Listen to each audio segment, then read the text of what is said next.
So I'm going to give you the 10 keys to having an ageless mind.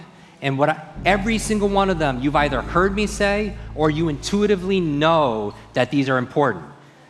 That's not the reason I'm saying it. The reason I'm saying it is to take knowledge and turn it into power. And I want you to take those ideas and have them have real impact. And what I want you to do is when I'm going through it, I want you to cycle through and on a piece of paper, rate yourself. On a scale of 0 to 10, how well am I doing in that category? Is that fair? Yes or yes?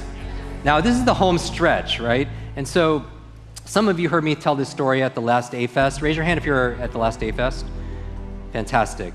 So a few years ago, I got invited to go to, okay, so there's a big boxing match with Mayweather and Pacquiao. I'm not a big boxing fan, but I like competition because I like to see people excel and what makes somebody elite. I want to see those patterns of genius that we talked about.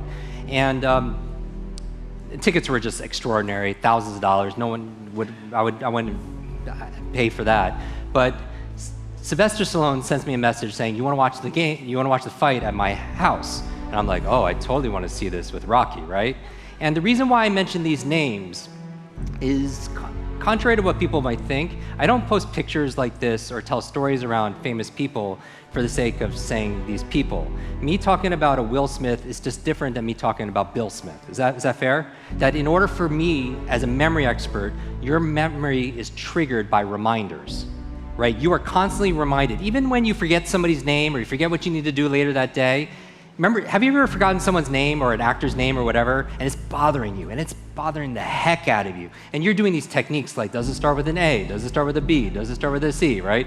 And you get really nervous when you get to like W, because there's not many letters afterwards. But then hours go by, and you're just driving, and what pops into your mind?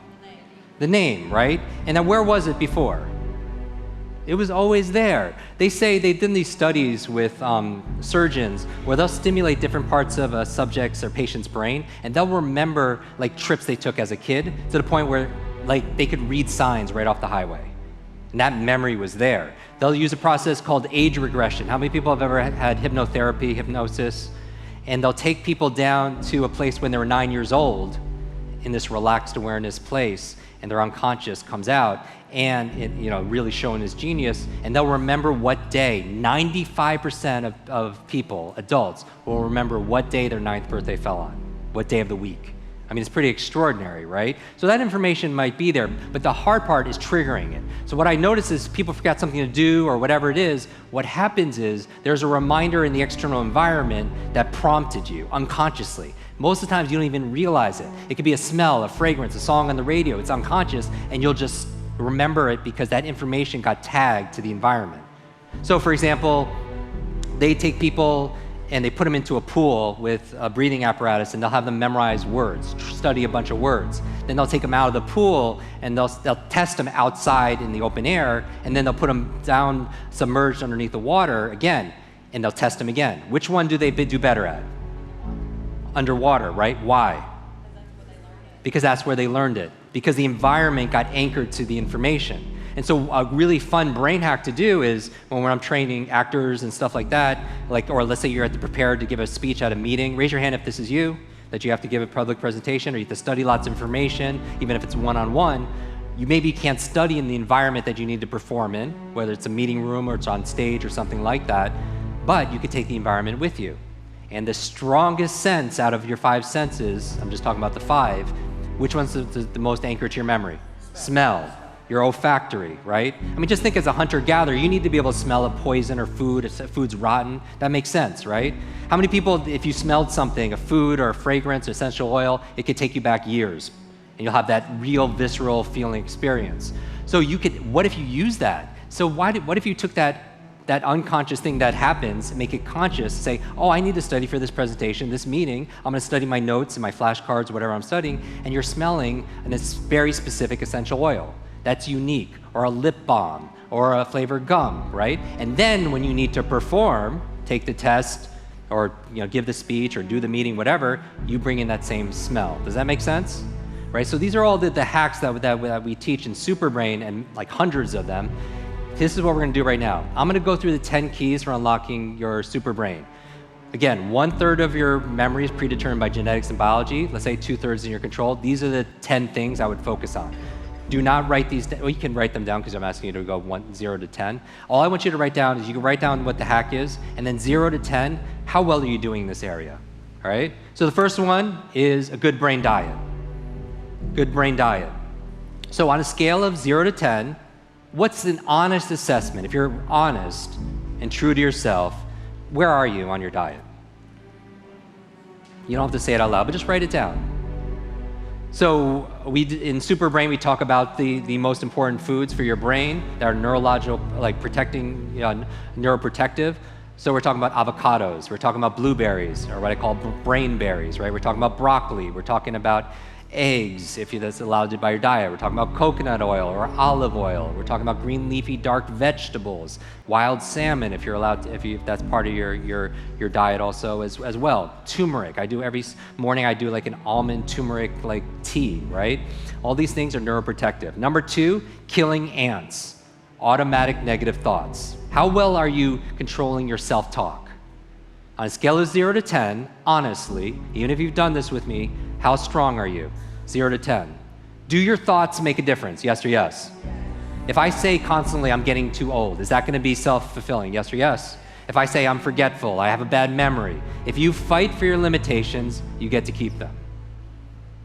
And this self-talk, doesn't matter if it's external or it's internal, right? When I was 9 years old, teacher pointed to me saying, that's the boy with the broken brain.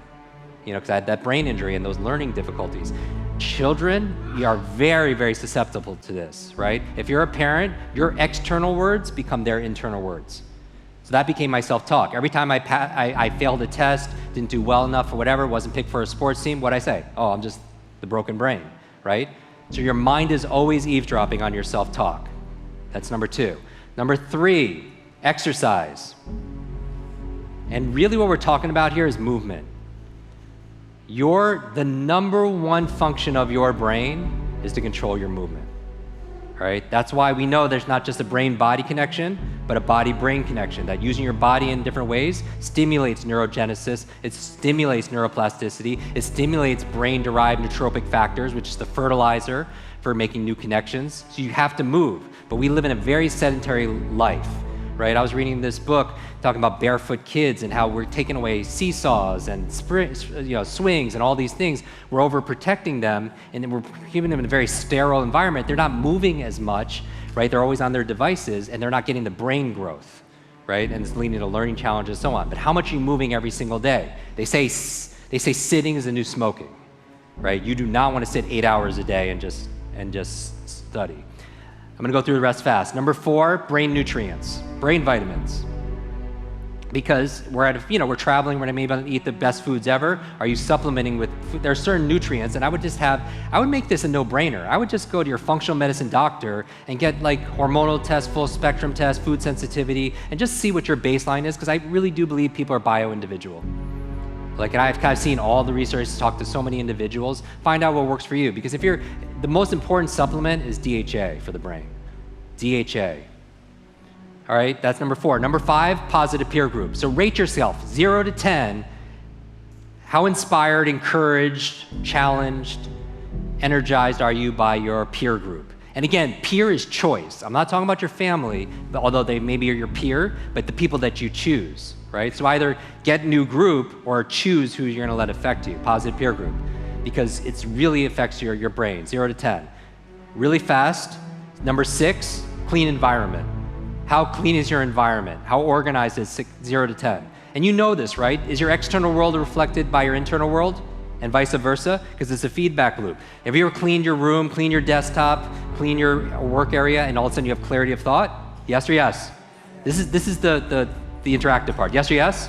The reason why I brought up the boxing match is because I go over there, we watch this fight, and afterwards I was like, I was me sitting here, Sylvester Stallone on the couch here, and then to his left was Arnold Schwarzenegger.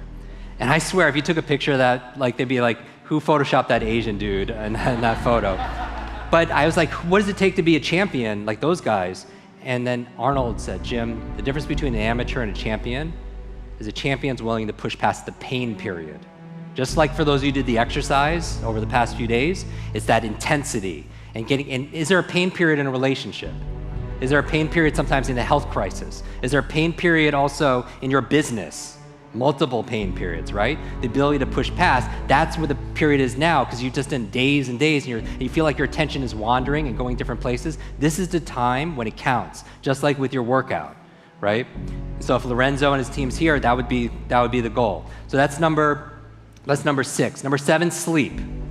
On a scale of 0 to 10, how good is your sleep? It's important for your brain. 3 really simple reasons. It's where you consolidate short to long-term memory. That's where you actually remember. You do not, even when you're doing these workouts, build your muscles when you're working out. You build it when you rest. Same thing with your mental muscles, same thing with your memory. So that's where you consolidate short to long-term memory. The other reason why you sleep is it cleans plaque out that could lead to dementia and potentially brain aging challenges. And how many people, raise your hand honestly, if you're not at an 8, 9, or 10 or sleep? Raise your hand if you're not. And that affects it. The last reason why is how you dream, right? Your REM sleep, your REM stages of your sleep, that's very important because that's where your creativity, that's where, I'm telling you, like we did a whole thing on Superbrain on how to remember your dreams. But specifically, why do you want to remember your dreams? Because you learn all day, your brain doesn't shut off at night, it's more active at night. And so Elias Howe created a sewing machine in his dream. You know, Paul McCartney came out with the song Yesterday in his dream. Mary Shelley came up with Frankenstein in his dream. Periodic table came to a chemist in his dream. What are you dreaming about at night that could solve a lot of the problems in your business, in your life, but you forget it the next morning? That's why the first thing I do in my morning routine is remember my dreams. And 6 steps on how to do that we talked about in Superbrain. After that, sleep. 8, brain protection. Are you protecting your brain? And I'm not just talking about wearing a helmet in extreme sports. Yes, that's obvious. I've had a series of traumatic brain injuries and concussions and all those challenges. Yes, but I mean like things like EMFs. Like we did a podcast episode specifically talking about electromagnetic fields and how it's affecting the brain. Is that affecting the brain, you think? Do you think it's normal? Do you think we evolved or are born to be able to handle all the electricity that's coming out of these smart devices? You know, I read recently that over 90% of kids sleep with their phones underneath their pillows, right? Not on airplane mode, right? So it's big challenge. We just did 2 videos on that. They have 4 million views in just a matter of weeks. You should watch those videos. EMFs, protect your brain. Number 9, new learnings. New learnings, meaning that you might have seen the longevity. This is a longevity conference on the cover of Time magazine where was this study on nuns who were living 80, 90, and above. What was the secret to their longevity? Part of it was their emotional faith, gratitude. The other half, lifelong learners. These group of women were just learning every day, reading every day, having deep conversations, doing the work every single day. It added years to their life and life to their years. So always learning, and I'm preaching to the choir here. But I know for a fact, most of you could actually push it even more, all right? That's how you create neurogenesis and neuroplasticity. If you want to know the secret to having an ageless mind, neurogenesis says you could create new brain cells the day you die. Neuroplasticity is saying you can create new connections to the day you die. The 2 most important factors outside of sleep that's going to promote neurogenesis, neuroplasticity, novelty and nutrition. Just like your body, you have to give it novelty or stimulus, and you have to give it nutrition and feed that muscle. Does that make sense? Same thing with your mental muscles. So novelty of movement, novelty of ideas. But most people, as we grow older, and I mean chronological age, we shut down because we feel like we know everything, right? So there's no novelty that's there. There's a Rumi quote that says, sell your cleverness for bewilderment. Like, when's the last time you felt bewildered? Remember, you don't have creativity or have focus or have a memory or have bewilderment or have love or have motivation or have energy. You do those things. You do energy, you do creativity, you do focus, you do bewilderment. So we're taking nouns, turning them to verbs, and we're taking a structure, a process, a strategy on how you can replicate that at will. And finally, the last thing, number 10, stress management. And this is the invisible one, right? Nobody wants to talk about, but you're under, how many people didn't realize how much stress they were under until they were like hanging out here on the beach?